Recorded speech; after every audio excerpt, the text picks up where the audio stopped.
We'll have more on the trial of Ghislaine Maxwell, that's Jeffrey Epstein's former associate, beginning later today right here in New York.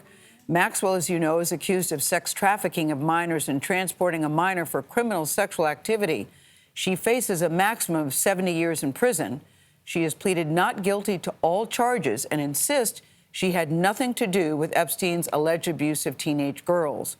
One of Epstein's alleged victims was Jennifer Araoz, who says she was just 15 when Epstein raped her. Jennifer Araoz joins us now. She's with her lawyer, and she says her best friend, Eric Lerner. We welcome you both. Thank you. Thank you for coming, Jennifer. I'm so sorry it's under these circumstances, because for us, these are words on a paper, but for you, this is your real life. So let's start with, you never met Ghislaine Maxwell, but you want to be in court today. Why? I just think it's because being that Epstein isn't here, it gives me a good reason to kind of have my day in court. It's not going to justify anything, but it does make me feel good for the other victims, you know, that they're going to have their day in court to speak their mind and, you know, hopefully get closure. What does your day in court look like for you? What do you mean by that? What do you want? I mean, of course, I want any of the co-conspirators or anybody involved. I mean, it was a huge web, a big enterprise, and I want everybody who's involved to, you know, face their day in court and have justice. Now, you were 15 years old. How did you come in contact with Epstein at the age of 15? Well, I was actually in my school, my talent high school. I wanted to be in a musical theater. Broadway was my dream, and I got contacted by one of his recruiters. Could have been one of Ghislaine's somebody she recruited. We're not 100% sure. I'm hoping to find that out maybe in the trial to see if, you know, I could find out who my recruiter was. So they approached you and said what? Basically in front of my school, just kind of being very friendly and open. You know, where are you from?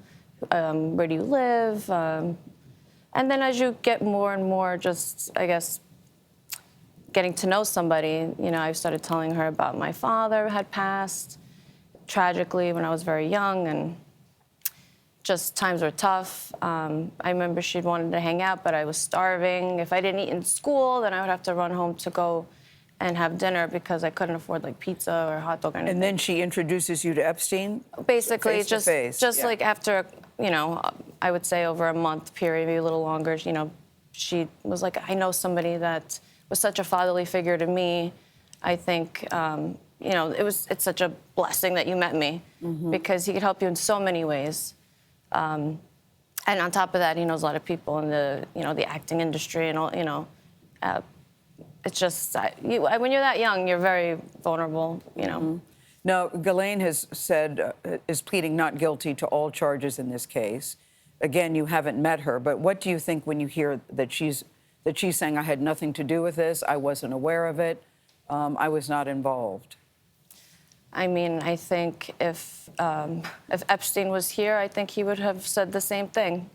I mean, I don't think any, you know, predator or, you know, somebody who's charged with these things are going to say that they're not guilty.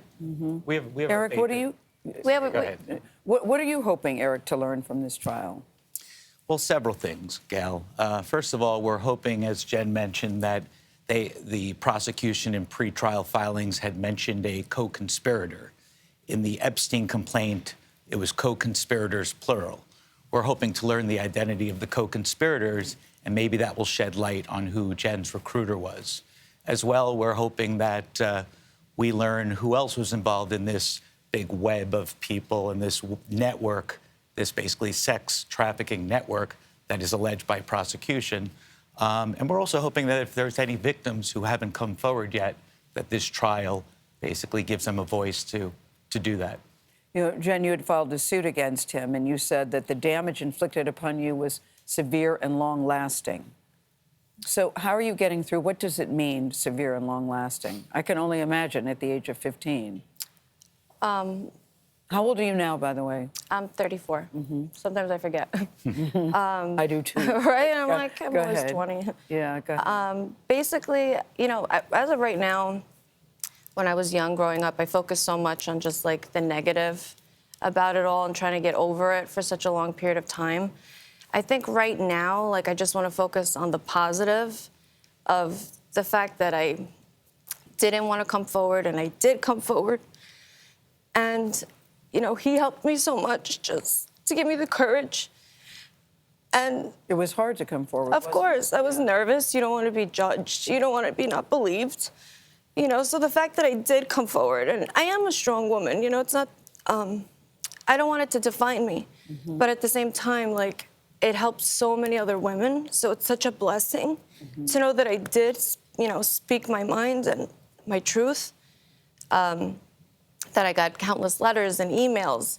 So I wanted to continue on helping other women. So we started a nonprofit called the Survivors Initiative. Well, hopefully being in the court will give you some closure and will be part of the healing process for you. Yeah, 100%.